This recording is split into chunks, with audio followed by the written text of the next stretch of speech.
भारत के इतिहास में अगर कोई सभ्यता रहस्य विज्ञान योजनाबद्धता और उन्नत सोच का प्रतीक रही है तो वो है सिंधु घाटी सभ्यता, जिसे हम हड़प्पा और मोहनजोदड़ो की सभ्यता के नाम से भी जानते हैं। यह सभ्यता लगभग 330 ईसा पूर्व से 1300 ईसा पूर्व के बीच फली फूली और आज के पाकिस्तान, उत्तर पश्चिम भारत और अफगानिस्तान के कुछ हिस्सों तक फैली थी। जब 1921 में दयानंद साहनी ने हड़प्पा और 1922 में राखालदास बनर्जी ने मोहनजोदड़ो की खोज की तो पूरा भारत ही नहीं पूरा विश्व चौंक गया, क्योंकि यह सभ्यता उस समय की थी जब मिस्र और मेसोपोटामिया की सभ्यताएं भी अपने प्रारंभिक चरण में थीं। लेकिन सबसे हैरान कर देने वाली बात यह थी कि इस सभ्यता में लोगों ने पक्की ईंटों से बने घर, बहुमंजिला इमारतें, सुव्यवस्थित जल निकासी प्रणाली, सार्वजनिक स्नानागार, भंडारण गोदाम और नियोजित सड़कें बनाई थीं, और ये सब उस समय में जब लोहे की खोज भी नहीं हुई थी। मोहनजोदड़ो में स्थित महान स्नानागार को दुनिया का पहला सार्वजनिक वाटर स्पेस माना जाता है, जो उस युग की सामाजिक और सांस्कृतिक समृद्धि को दर्शाता है। हर घर में जल निकासी के लिए पाइपलाइन थी जो मुख्य नालियों से जुड़ी हुई थी। यह योजना आज के कई आधुनिक शहरों में भी नहीं देखी जाती। हड़प्पा और मोहनजोदड़ो की गलियां और समकोण पर एक दूसरे को काटती थीं और इन शहरों को उत्तर दक्षिण दिशा के अनुसार बसाया गया था, जिससे यह सिद्ध होता है कि लोग खगोलशास्त्र और दिशाओं की जानकारी रखते थे। लेकिन इस सभ्यता की सबसे बड़ी रहस्यात्मक बात है इसकी लिपि। आज तक हड़प्पा लिपि को कोई पढ़ नहीं पाया है। हजारों सीलें, मिट्टी की पट्टिकाएं, पत्थरों पर उकेरे गए चिन्ह, सब कुछ रहस्य बना हुआ है। क्या यह लिपि किसी विशिष्ट ध्वनि को दर्शाती थी या चित्रों के माध्यम से विचारों को व्यक्त किया जाता था? यह आज भी वैज्ञानिकों और पुरातत्वविदों के लिए एक पहेली है। और सबसे दिलचस्प बात यह है कि इस सभ्यता में युद्ध शस्त्र या किसी राजा का कोई स्पष्ट प्रमाण नहीं मिलता। यानी शायद यह समाज समानता, व्यापार और शांति पर आधारित था। इन लोगों ने व्यापारिक संबंध मेसोपोटामिया, फारस और अफगानिस्तान तक बनाए हुए थे। समुद्री व्यापार के लिए बंदरगाह भी विकसित किए गए थे, जिनमें लोथल प्रमुख था। पुरातात्विक खुदाइयों में मिली वस्तुएं जैसे माप यंत्र, वजन पत्थर, कपड़े की छपाई के उपकरण और यहां तक कि एक प्रकार की सुई, यह सिद्ध करते हैं कि यह समाज वैज्ञानिक और तकनीकी रूप से बहुत विकसित था। महिलाएं आभूषण पहनती थीं, चूड़ियां, हार और अंगूठियां, जो वहां की फैशन संस्कृति को दर्शाती है। बच्चों के खिलौने भी मिले हैं, मिट्टी की बनी गाड़ियां, चूहे, बैल और पक्षियों के स्वरूप, जिससे सिद्ध होता है कि बच्चों की परवरिश पर विशेष ध्यान दिया जाता था। लेकिन जितना रहस्य इस सभ्यता की उन्नति में है, उतना ही बड़ा रहस्य है इसका पतन। क्या यह किसी प्राकृतिक आपदा के कारण समाप्त हुई? क्या किसी बाहरी आक्रमणकारी ने इसे नष्ट किया, या फिर नदी की धारा बदलने के कारण लोग यहां से पलायन कर गए? इन सभी प्रश्नों के उत्तर अभी भी खोए हुए हैं। इस पहली कड़ी में हमने देखा कि सिंधु घाटी की सभ्यता न केवल भारत की बल्कि मानव सभ्यता की सबसे अद्भुत और रहस्यात्मक उपलब्धियों में से एक है। एक ऐसी सभ्यता जिसने 5000 साल पहले वह सब कुछ कर दिखाया जो आज हम आधुनिकता का प्रतीक मानते हैं। लेकिन यह तो शुरुआत है, आगे की कड़ियों में हम जानेंगे इस सभ्यता की लिपियों का रहस्य, इसके व्यापारिक नेटवर्क, समाज की संरचना और पतन के पीछे छिपे गहरे कारण। हड़प्पा और मोहनजोदड़ो की सभ्यता का सबसे रहस्यमय पहलू है उनकी लिपि, प्रतीक और सीलें। आज जब हम इस सभ्यता की खुदाई में प्राप्त हजारों मुहरें, पक्की मिट्टी की पट्टियां, पत्थर की तख्तियां और धातु की वस्तुएं देखते हैं तो सबसे पहला सवाल दिमाग में आता है कि आखिर ये लोग क्या कहना चाहते थे, कैसी भाषा बोलते थे, और क्या ये चिन्ह किसी पूर्ण विकसित लिपि का संकेत है या मात्र प्रतीकात्मक चित्र? हड़प्पा सभ्यता की सीलें मुख्य रूप से स्टेटाइट नामक चिकने पत्थर से बनाई जाती थीं और इन पर विभिन्न पशुओं की आकृतियां उकेरी जाती थीं, जैसे कि बैल, गैंडा, हाथी, बाघ, और कभी-कभी काल्पनिक जीव भी दिखाई देते हैं, जैसे एक सील जिसमें आधा बैल और आधा इंसान है, जिसे पाशुपत रूप में प्रोटो शिवा यानी आदि शिव भी कहा जाता है। इन सीलों पर ऊपर की तरफ लिपि जैसी आकृतियां होती है जो दाईं से बाईं ओर लिखी गई प्रतीत होती है, और आज तक कोई भी विद्वान या भाषा वैज्ञानिक इस लिपि को पूरी तरह पढ़ने या समझने में सफल नहीं हो पाया है। कुछ मानते हैं कि यह लिपि चित्रलिपि, पिक्टोग्राफिक है, जिसमें प्रत्येक चिन्ह किसी ध्वनि, वस्तु या विचार का प्रतिनिधित्व करता है, जबकि कुछ का मानना है कि यह एक पूर्ण विकसित लिपि थी, संभवतः द्रविड़ परिवार की। कई अंतर्राष्ट्रीय प्रयासों के बावजूद, जैसे कि कंप्यूटर आधारित कोडिंग, एआई टेक्नोलॉजी या भाषा वैज्ञानिक तुलना, कोई अंतिम निष्कर्ष नहीं निकल पाया है। इस लिपि को पढ़ पाना इसलिए और भी जरूरी हो जाता है क्योंकि यदि हम इसे समझ पाएं तो हमें इन लोगों की सोच, संस्कृति, धर्म, विज्ञान, राजनीति, कानून और दैनिक जीवन की असली झलक मिलेगी। इन सीलों का उपयोग संभवतः व्यापारिक सौदों, वस्त्रों पर छाप लगाने और प्रशासनिक कामों में किया जाता था। इन पर अंकित पशु भी सिर्फ सजावटी नहीं थे बल्कि प्रतीकात्मक थे, जैसे एक सील पर खड़े हुए एक बैल को दर्शाया गया है, जिसका संबंध ताकत, कृषि और समृद्धि से हो सकता है। वहीं दूसरी सील पर एक योग मुद्रा में बैठे व्यक्ति को दिखाया गया है, जो यह संकेत देता है कि उस समय ध्यान साधना और आत्मिक चेतना का अभ्यास प्रचलित था। कुछ सीलों में अर्धचंद्र सूरज जैसे खगोलीय चिन्ह भी है, जिससे यह माना जाता है कि ये लोग खगोल शास्त्र के गहरे जानकार थे। कुछ मुहरें ऐसी भी मिली है जिनमें मानव आकृतियों को युद्ध, नृत्य, उत्सव या बलिदान जैसी स्थितियों में दिखाया गया है, जिससे सामाजिक, धार्मिक और सांस्कृतिक गतिविधियों का अनुमान लगाया जा सकता है। एक और रोचक बात यह है कि इन सीलों और लिपियों का प्रभाव केवल भारत तक सीमित नहीं था, बल्कि मेसोपोटामिया की खुदाई में भी हड़प्पा की मुहरें मिली है। यानी इनका व्यापार और सांस्कृतिक संपर्क सुदूर पश्चिम एशिया तक था। अब सोचिए, जब हम आज भी सीमाओं से बंधे हैं, तो 5000 साल पहले ये लोग इतने खुले विचारों वाले और अंतर्राष्ट्रीय संपर्क में थे। यह बात इस बात को प्रमाणित करती है कि हड़प्पा सभ्यता का ज्ञान, समझ और सामाजिक दृष्टिकोण अत्यंत उन्नत और आधुनिक था। लेकिन यह रहस्य आज भी बना हुआ है कि क्यों इतनी समृद्ध सभ्यता की लिपि लुप्त हो गई। क्या किसी बाहरी हमले, प्राकृतिक आपदा या समाज के विघटन के कारण इनकी भाषा भी खो गई? और क्या यह भाषा कभी फिर से पुनर्जीवित हो पाएगी? जैसे हम मिस्र की हायरोग्लिफिक्स पढ़ने में सक्षम हो गए, वैसे ही क्या हम हड़प्पा की भाषा को भी समझ पाएंगे? यह आज भी एक वैज्ञानिक और सांस्कृतिक चुनौती बनी हुई है। जब तक यह लिपि नहीं पढ़ी जाती, तब तक हड़प्पा सभ्यता का एक बड़ा हिस्सा अधूरा ही रहेगा। जैसे किसी महान ग्रंथ के पन्ने तो हैं, पर भाषा समझ नहीं आती। इसलिए आज भी दुनिया भर के शोधकर्ता, भाषाविद, एआई विशेषज्ञ और पुरातत्वविद इस लिपि को पढ़ने की कोशिश में लगे हुए हैं। और हर नई खुदाई, हर नई सील, हर नए प्रतीक के साथ उम्मीद की एक नई किरण जगती है कि शायद इस रहस्य से पर्दा उठे और हम उन लोगों की आवाज, उनके विचार और उनकी दुनिया को असल में समझ सके। हड़प्पा लिपि सिर्फ एक लिपि नहीं है, यह उस संस्कृति की आत्मा है, और जब तक हम इसे नहीं समझेंगे, तब तक हड़प्पा और मोहनजोदड़ो की सभ्यता एक अधूरी गाथा बनी रहेगी। हड़प्पा और मोहनजोदड़ो की सभ्यता जितनी रहस्यमयी थी, उतनी ही विकसित, सुनियोजित और संतुलित भी थी। और इसका सबसे जीवंत प्रमाण है वहां का सामाजिक जीवन, व्यापार व्यवस्था, विज्ञान और जीवन शैली, जो आज भी कई आधुनिक समाजों को प्रेरणा देती है। इस सभ्यता की विशेषता यह थी कि यहाँ समाज स्पष्ट रूप से संगठित था, लेकिन आज तक कोई ऐसा प्रमाण नहीं मिला है जो यह सिद्ध करे कि वहां किसी राजा, शासक या सेनापति का वर्चस्व था। यानी यह एक ऐसा समाज था जो शायद सामूहिक नेतृत्व या परिषदों के माध्यम से चलता था, जहां सत्ता का केंद्रीकरण नहीं था। हड़प्पा के नागरिक साफ सुथरे, सुनियोजित और अनुशासित जीवन जीते थे। उनके घर पक्की ईंटों से बने होते थे, बहुमंजिला भी होते थे, और हर घर में स्नान गृह तथा निजी कुएं होते थे, जिससे यह अनुमान लगाया जाता है कि वे स्वच्छता और निजी जीवन की अहमियत को समझते थे। इतना ही नहीं, उनके पास ऐसी जल निकासी प्रणाली थी जो आज के कई महानगरों को भी पीछे छोड़ दे। हर गली, हर मकान का गंदा पानी एक मुख्य नाली में पहुंचता था और उसे ढक्कन से ढका गया था ताकि बदबू और गंदगी न फैले। यह दर्शाता है कि वे पर्यावरण और स्वास्थ्य के प्रति कितने जागरूक थे। वैज्ञानिक दृष्टिकोण से देखें तो हड़प्पा वासी बहुत ही प्रगतिशील थे। उन्होंने माप और तौल की एक समान प्रणाली विकसित की थी, जिसमें पत्थर के बने हुए बाट और तराजू जैसे उपकरण मिले हैं। ये सब अत्यंत सटीकता से बनाए गए थे, जो यह दर्शाता है कि वे गणित और ज्यामिति के जानकार थे।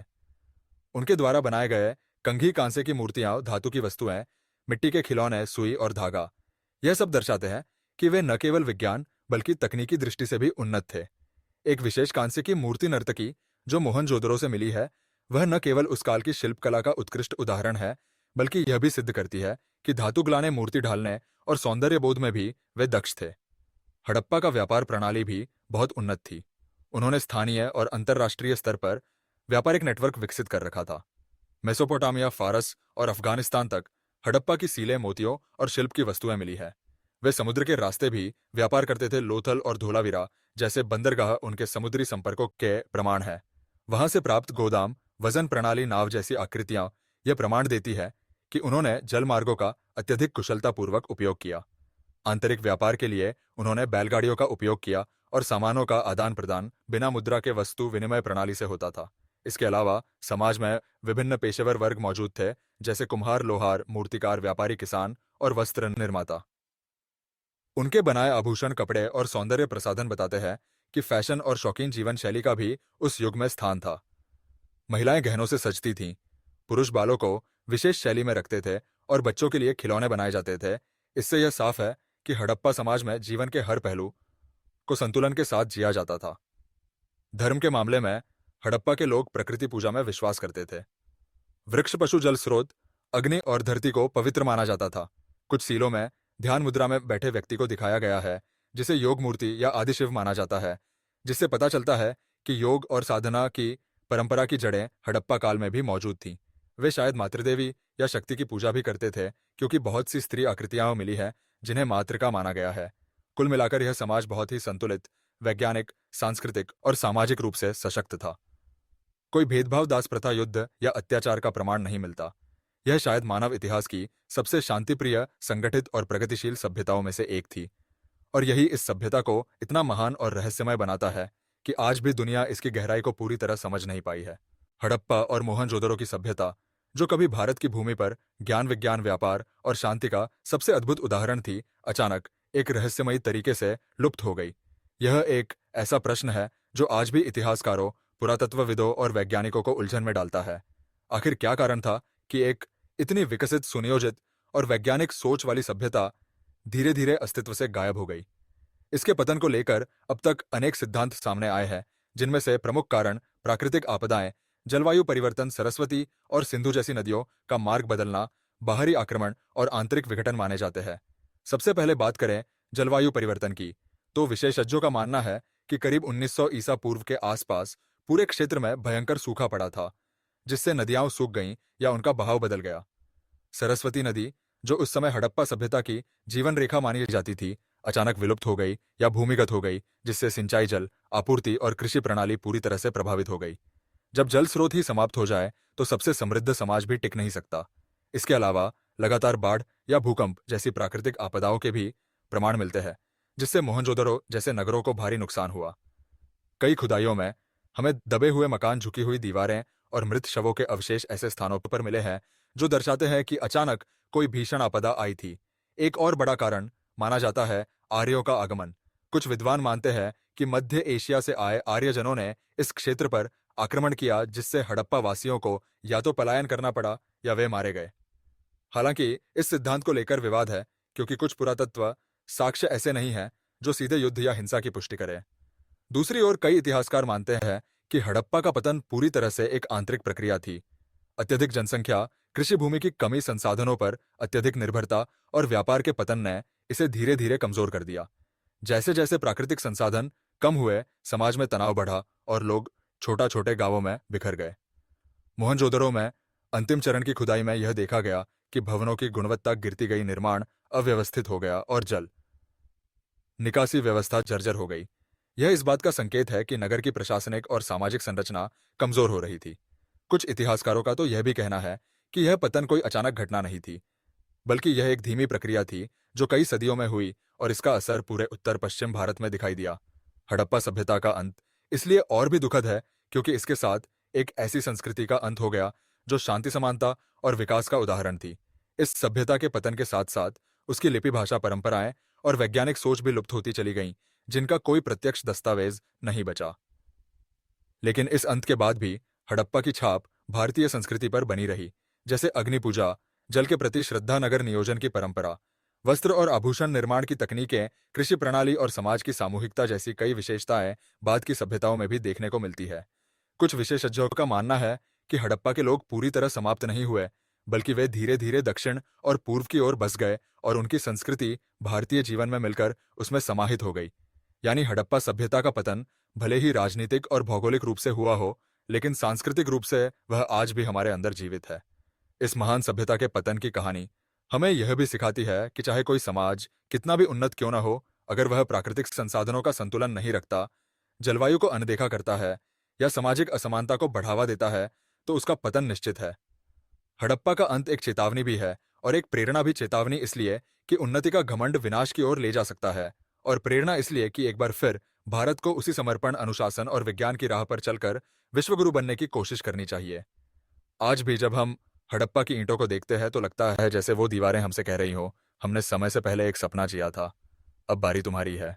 जब इतिहास की सबसे रहस्यमयी और वैज्ञानिक सभ्यता हड़प्पा और मोहनजोदड़ो की बात होती है, तो यह सिर्फ एक पुरातात्विक विषय नहीं रह जाता, बल्कि यह एक सांस्कृतिक, राजनीतिक और वैचारिक संघर्ष का विषय बन जाता है, खासकर तब जब आधुनिक रिसर्च और डीएनए अध्ययनों की रोशनी में इसकी पुनर्व्याख्या की जाती है। पिछले कुछ दशकों में जैसे जैसे खुदाई के नए साक्ष्य मिले हैं और तकनीक ने शोध के नए द्वार खोले हैं। हड़प्पा सभ्यता को लेकर कई नई बातें सामने आई हैं, जो इसके उद्भव, जनसंख्या, भाषा, जातीयता और उत्तराधिकार को लेकर लंबे समय से चले आ रहे प्रश्नों को फिर से जीवित कर देती है। भारत और विदेशों में किए गए डीएनए अध्ययनों ने यह साबित करने की कोशिश की है कि हड़प्पा के लोग स्थानीय थे और उनका आर्यों से कोई संबंध नहीं था। यह बात उस परंपरागत आर्य आक्रमण सिद्धांत को कमजोर करती है, जिसमें माना जाता था कि आर्य बाहर से आए और हड़प्पा सभ्यता को नष्ट किया। भारत के पुरातत्वविदों जैसे प्रो वी एन मिश्रा, डॉ बीबीलाल और डॉ आर एस बिष्ट ने जोर देकर कहा कि हड़प्पा की संस्कृति एक स्थानीय, सतत और स्वदेशी विकास की परिणति थी, यानी यह भारतीय उपमहाद्वीप की मिट्टी में ही जन्मी और विकसित हुई। वहीं आधुनिक जेनेटिक अध्ययन जैसे कि 2019 में नेचर पत्रिका में प्रकाशित अध्ययन बताते हैं कि हड़प्पा के लोगों की आनुवंशिक रेखाएं आज के दक्षिण एशियाई लोगों से मेल खाती है, विशेष रूप से दक्षिण भारतीयों और कुछ उत्तर भारतीय जनजातियों से, जिससे यह सिद्ध होता है कि वे किसी बाहरी नस्ल से नहीं बल्कि इसी भूमि के निवासी थे। हड़प्पा के लोगों का कोई एकल चेहरा नहीं था, बल्कि वे विविध थे, जैसे आज का भारत। इन अध्ययनों ने इस बात को भी बल दिया है कि भारत की सभ्यता की नींव बाहरी नहीं, आंतरिक स्रोतों से बनी थी। दूसरी ओर लिपि के अध्ययन को लेकर आज भी शोध जारी है। कई कंप्यूटर, लिंग्विस्ट और एआई विशेषज्ञों ने इस लिपि को पढ़ने के लिए आधुनिक तकनीकों का सहारा लिया है, लेकिन कोई स्पष्ट समाधान अब तक नहीं मिला है। कुछ विशेषज्ञ इसे द्रविड़ भाषाओं की जड़ मानते हैं, तो कुछ इसका संबंध प्रोटो इंडो ईरानी से जोड़ते हैं। भारतीय भाषाओं की जड़ें हड़प्पा से जुड़ी थीं या नहीं, इस पर भी बहस चल रही है। कुछ शोधकर्ताओं का मानना है कि तमिल, कन्नड़ जैसी द्रविड़ भाषाएं हड़प्पा सभ्यता से जुड़ी थीं, क्योंकि दक्षिण भारत में मिली ब्राह्मी पूर्व लिपियां और हड़प्पा के प्रतीक चिन्हों में समानताएं हैं। इस विषय पर अध्ययन करने वाले प्रख्यात तमिल विद्वानों का मानना है कि हड़प्पा के लोग प्रोटो द्रविडियन बोलते थे। इसके अतिरिक्त कुछ विद्वानों का यह भी तर्क है कि वे वैदिक संस्कृति के पूर्वज थे, लेकिन इसकी पुष्टि के लिए हमारे पास प्रत्यक्ष प्रमाण नहीं है। एक अन्य विवादास्पद बिंदु है, क्या हड़प्पा सभ्यता ही सिंधु सरस्वती सभ्यता थी? कुछ भारतीय इतिहासकारों और विचारकों का मानना है कि सरस्वती नदी हकीकत में मौजूद थी और हड़प्पा संस्कृति का हृदय स्थल थी, जबकि पश्चिमी विद्वान इसे एक मिथक मानते रहे हैं। लेकिन सैटेलाइट इमेजिंग और भूगर्भीय अध्ययन यह सिद्ध कर चुके हैं कि हरियाणा, पंजाब, राजस्थान से बहती एक बड़ी नदी, जिसे आज हम घग्गर हकरा कहते हैं, कभी एक विशाल नदी रही होगी और हो सकता है वही सरस्वती रही हो।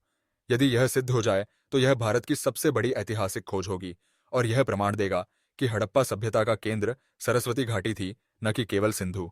इसके साथ ही आधुनिक रिसर्च यह भी कहता है कि हड़प्पा की योजना, जीवन शैली और सामाजिक संरचना से जो प्रेरणा मिलती है, उसे आज के शहरी विकास में लागू किया जा सकता है, जैसे वाटर हार्वेस्टिंग, स्वच्छता व्यवस्था, पुनर्चक्रण और पर्यावरण के प्रति जागरूकता। इस सबके बीच राजनीतिक दृष्टिकोण से भी यह विषय अत्यंत संवेदनशील बन चुका है, क्योंकि हर विचारधारा, हर समूह इस सभ्यता को अपने दृष्टिकोण से जोड़ना चाहता है। कोई इसे वैदिक पूर्वज मानता है, तो कोई इसे द्रविड़ गौरव का प्रतीक, कोई इसे संघीयता का आदर्श मानता है, तो कोई यह तर्क देता है कि यह आधुनिक भारत की एकता और विविधता की नींव है। लेकिन इन सभी मतभेदों और विवादों के बीच एक बात स्पष्ट है, हड़प्पा और मोहनजोदड़ो की सभ्यता सिर्फ ईंट पत्थरों की कहानी नहीं, बल्कि यह हमारे अतीत, हमारी पहचान और हमारी आने वाली पीढ़ियों के लिए एक ऐसा रहस्य है जिसे जितना समझो उतना ही गहराता जाता है।